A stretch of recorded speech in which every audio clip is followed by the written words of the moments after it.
Então Jesus e os seus discípulos partiram para as aldeias de Cesaré de Filipe, no pé do Monte Hermon, no extremo norte de Israel, na fronteira entre Líbano e Síria.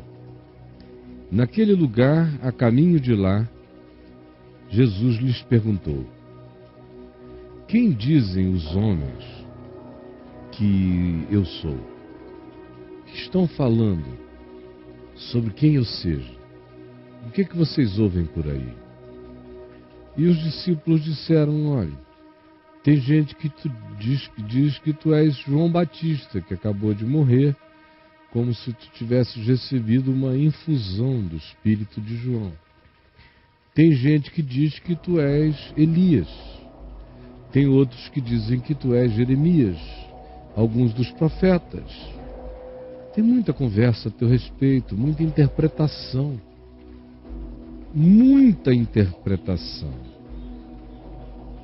Tu és objeto de todo tipo de interpretação, de particularização, de modo que conforme te interpretam, atribuem a ti coisas, realidades que não te cabem, que não são tuas, que não são o teu ser, que não são quem tu dizes ser. Jesus então disse: bom, mas e o que vocês interpretam? E Pedro disse: nós achamos, eu creio, eu assim vejo, que tu és o Cristo, o ungido, o Filho do Deus vivo, aquele a quem os homens esperariam, e chegou. Jesus então lhes advertiu de que não andassem por aí falando a respeito disto, que guardassem o que eles tinham compreendido para eles mesmos. É interessante a gente ver as duas reações de Jesus. A primeira é perguntar o que eles dizem, o que estão dizendo. Aí, quando dizem sobre a multidão das interpretações que estão fazendo acerca dele, ele diz: e vocês? E Pedro diz: eu vejo a ti como Cristo. Ao que Jesus veio a responder, diz o texto paralelo de Mateus, capítulo 16, dizendo: bem-aventurado tu és, Simão, filho de Jonas, porque não foi carne nem sangue quem tu revelou essas coisas, mas meu Pai que está nos céus. Vem todo aquele diálogo muito mais extenso. Mas o que interessa a mim aqui hoje é esta pergunta: o que pensam? Porque Jesus acontece como resultado do que você pensa, até que você encontre com ele.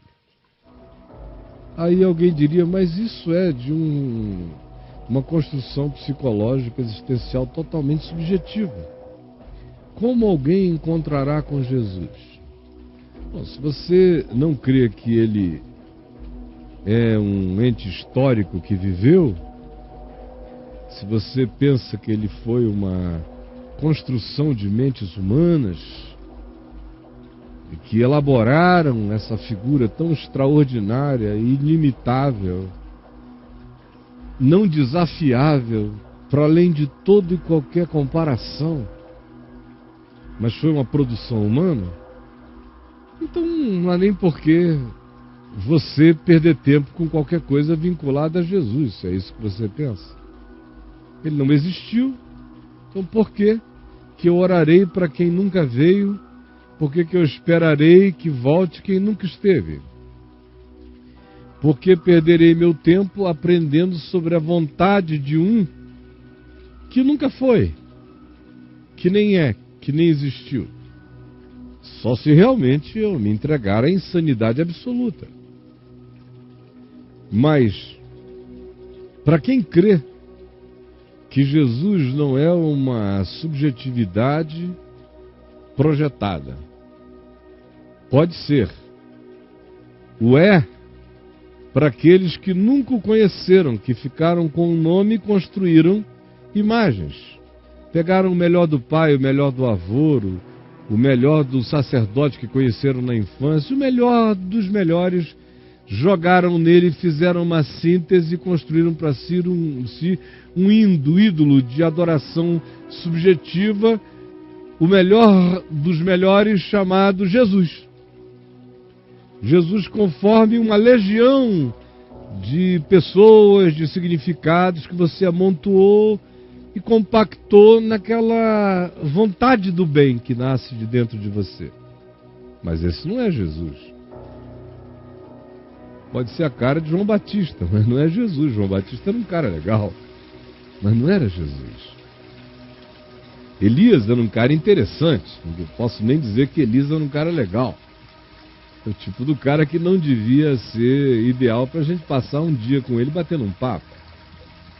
Mas ele era um homem de Deus, com todas as suas idiosincrasias. Mas não era Jesus. Nem de longe. Graças a Deus. Jeremias, algum dos profetas, ou quem quer que você queira, mesmo entes históricos, não basta dizer eu não creio em Jesus, porque eu não creio que ele foi histórico, como não basta dizer eu creio em Jesus, porque eu creio que ele foi histórico.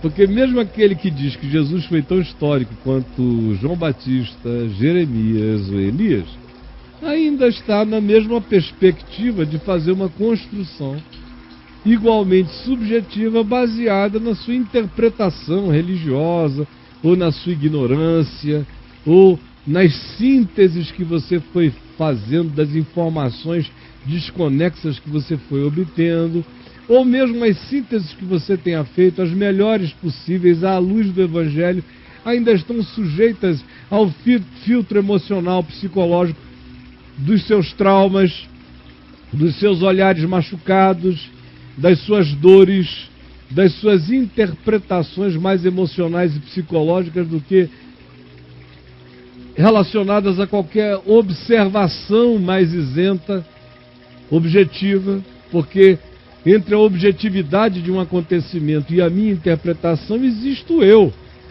com tudo que eu sou, com tudo que eu carrego, com tudo que eu transfiro para o objeto da minha interpretação. É por isso que não é num seminário, nem é numa academia de ensino religioso ou acadêmico de qualquer natureza, não é por transferência, não é por convívio com algumas pessoas, nem é pelo muito ler, nem é por conhecer todo o contexto da ambiência de Jesus no primeiro século, não é por nada disso que você vai saber quem é Jesus. No texto de Mateus 16, no mesmo episódio, similar, mesmo dia, mesma ocorrência, olhada agora pelos olhos, não de Marcos ou de Pedro, mas pelos olhos de Mateus, que estava presente no dia, o que se diz, que Jesus afirma a Pedro, quando ele disse, tu és o Cristo, Filho do Deus vivo, foi o seguinte, tu és feliz e bem-aventurado, porque não foi carne nem foi sangue quem te revelou isso. Não foi a academia, não foram as leituras, não foram as objetividades, não foi nem a tua percepção histórico-objetiva da minha pessoa. Não foi. Porque tu podias ficar olhando para mim para sempre. E poderias me achar de fato um profeta, um mestre, uma pessoa fora de todos os manuais da previsibilidade, surpreendentemente sublime e divino, e ainda assim eu ser apenas aquilo que você poderia admitir, porque é inadmissível que alguém como você, Pedro, olhe para mim, do teu tamanho, mais novo que tu na idade, com uma cara, com cheiro, com pele, com os movimentos da contemporaneidade humana à tua volta, eu aqui, seja visto, interpretado e entendido por ti ou por quem quer que seja, como o Cristo de Deus, o Deus encarnado, o Filho de Deus, a manifestação absoluta de Deus entre os homens. É loucura. Ninguém te levará a essa compreensão. Nenhuma mente, nenhum poder, nenhuma instrução, nenhuma apologia, nenhuma racionalidade. Concluir assim é concluir pelo absurdo. Eu sou inconcluível. Pelos termos da lógica humana, ninguém preso à logicidade, à racionalidade, concluiria com a convicção de que eu sou quem tu dizes que eu sou. Tem que ser revelação do Pai. Se isso não acontecer no coração, é uma impossibilidade tentar explicar. É uma argumentação que não faz sentido. É uma discussão que Jesus disse que nem procede. Porque quem quer que não possa admitir isto, está dizendo que não pode admitir o óbvio. Que um de nós seja Deus. Claro que não. Para isso acontecer comigo, primeiro tem que ser uma única vez na história humana. E número 2, eu tenho que ser vencido pela minha lógica. Eu tenho que ser esmagado por algo inequívoco, maior do que eu, implacavelmente verdadeiro, que me acachape e me traga a admissão e a submissão feliz por tal compreensão, sem que isso redunde em insanidade em nenhuma área da minha percepção, nem da minha existência. Só se for por absoluta revelação de Deus.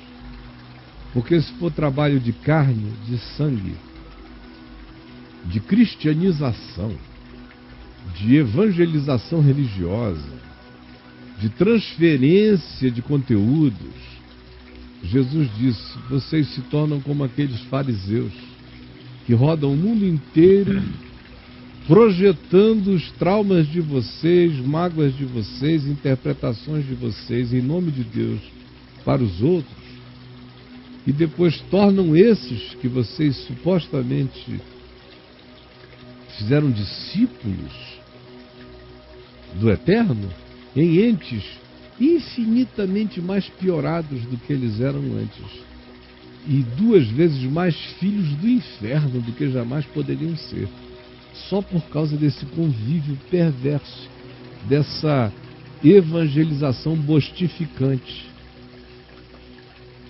desse anúncio do não Jesus, do não Cristo, do eu jesusificado, do meu trauma cristificado, anúncio da minha tara involucrada com o nome de Jesus, a minha mania batizada com o nome de Jesus, que é o que acontece em quase todos os lugares. Isso só produz insanidade, doença, desequilíbrio mental. E o pior de tudo é que as pessoas ficam esperando que Jesus mesmo, que o Evangelho dê certo em suas vidas e realize paz nelas, quando só porque elas dizem que creem num Jesus que é a cara de qualquer Exu, mais ou menos por aí, mas que na percepção dos indivíduos é assim que eles o introjetaram. E Jesus disse: por isso, tome cuidado de ficar dizendo que você de fato sabe o que Jesus pensa, a menos que você de fato o tenha conhecido muito profundamente. E aí, quando a gente o conhece muito profundamente, a primeira marca é que a gente ouve a advertência dele dizendo: cuidado, não saia dizendo isso por aí assim, não se precipite com essa divulgação.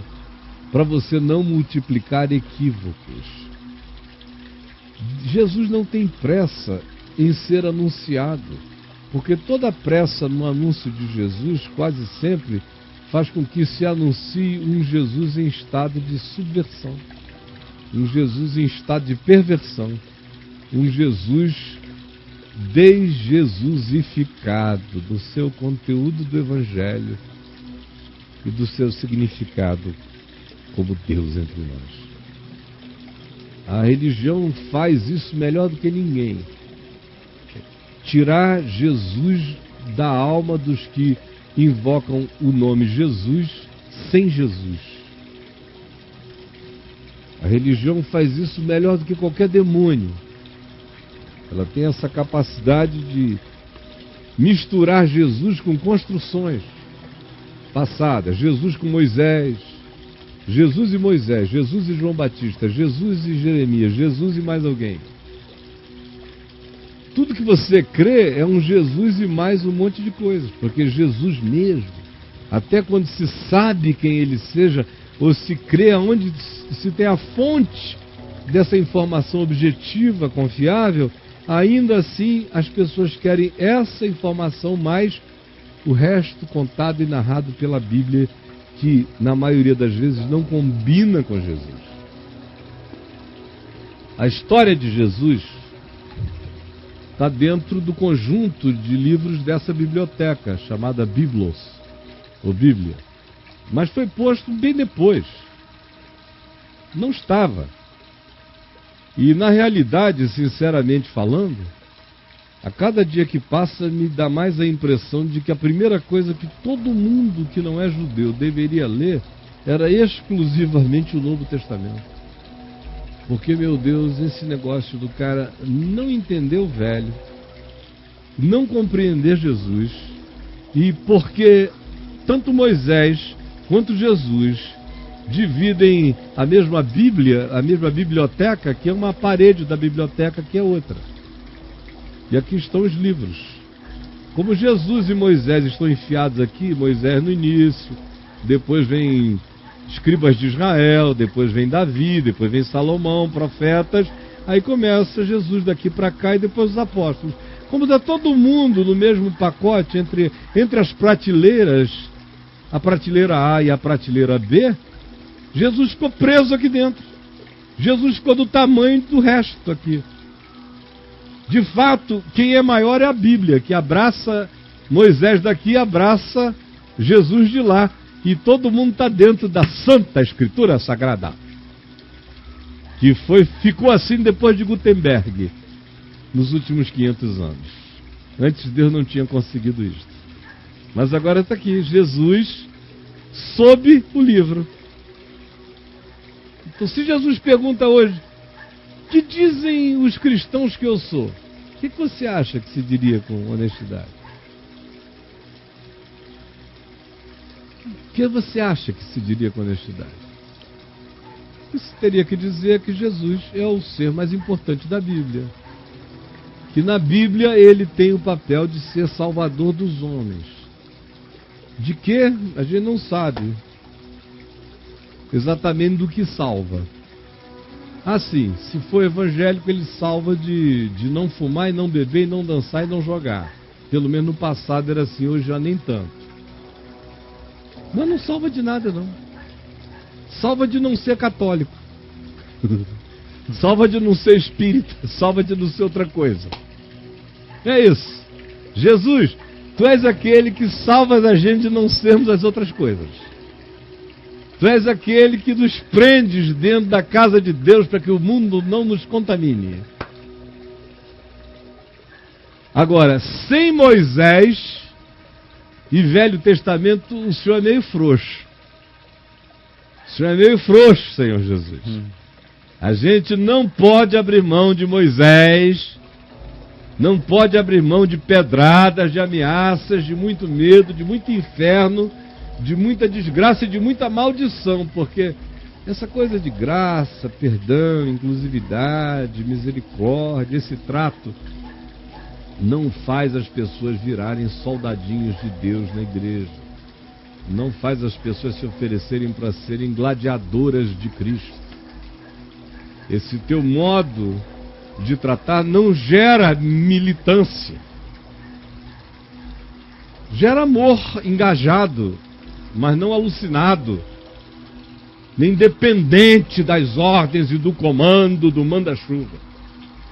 Então a gente, desculpe, mas a gente se serve do todo. O importante mesmo é a Bíblia. E tu estás aqui dentro junto com os demais. Mas essa coisa de afirmar que a gente entende o resto a partir de ti, e que o que não é como tu ensinas está fora, morto na cruz, virou escrito de dívida que tu cancelaste? Não. Isso não, olha, eu até compreendo, mas o povo não pode viver assim. O povo tem que ter um Elias, um João Batista, um Moisés. Porque essa coisa do Cristo de Deus sozinho não dá. De modo que mesmo que tu sejas o Cristo, nós resolvemos fazer uma síntese nesse pacote, para criar essa situação que mantém o pessoal entre o medo assombrado e uma devoção ignorante. Se conseguirmos isso, a gente toca e vai adiante. E o mais que tu ensinaste não funciona para fins de poder, de mobilização política e de arrecadação. Então não nos interessa, na realidade. É assim que Jesus é tratado. Ou seja, esse povo de Jesus não tem nada a ver com ele. E Jesus não tem absolutamente nada a ver com esse povo chamado de Jesus. E esses que mal ouviram alguma coisa, saem por aí fazendo anúncios, e você fica impressionado com isso, pode ter certeza, em geral eles estão anunciando a doença deles, a tara deles, a fixação deles, as manias deles, as obsessões deles, e você chama isso de palavra de Deus que veio por aquele irmão, e nada mais é do que o extravasamento da doença dele sendo feito e proclamado agora em nome de Jesus, e você aplaudindo a manifestação desse nervosismo angustioso que não tem nada do Espírito de Cristo, chamando isso de Jesus, só porque alguém no meio da multidão disse que Jesus é assim. Ah, que Jesus seja salvo desses bilhões de Jesuses. Jesus, só tu mesmo podes revelar-te com propriedade ao coração de gente que sofreu induções tão perversas, tão contínuas, tão diversas, tão confusas na mente. Eu quero te rogar que tu nos salves do culto à Bíblia, para que a gente possa aprender a lê-la, tendo-a no seu devido lugar. Que tu nos ajudes a recebermos a informação que vem da simplicidade dos evangelhos a teu respeito, e que no nosso coração nós fiquemos apenas com o espírito dessa compreensão, que é amor, alegria, paz, bondade, longanimidade, mansidão, justiça, fidelidade, domínio próprio. O que der esse fruto te conheceu. O que não der esse fruto nunca te provou. De modo que eu sei quem tu és pelo fruto que se dá. Eu sei se alguém te conheceu, se ele der o fruto que te disseste, que os que te conhecem frutificam. E eu mesmo sei que te conheci, porque o meu coração não consegue viver se não for em amor, alegria, paz, bondade, benignidade, fidelidade, verdade, justiça, mansidão, domínio próprio. Do contrário, eu não sei mais viver. Se esse fruto natural dessa habitação que me constrange não se manifestaria. Pelos seus frutos os conhecereis. Pelos seus frutos vós sabereis se me provaram ou não me provaram, se me conhecem ou se não me conhecem.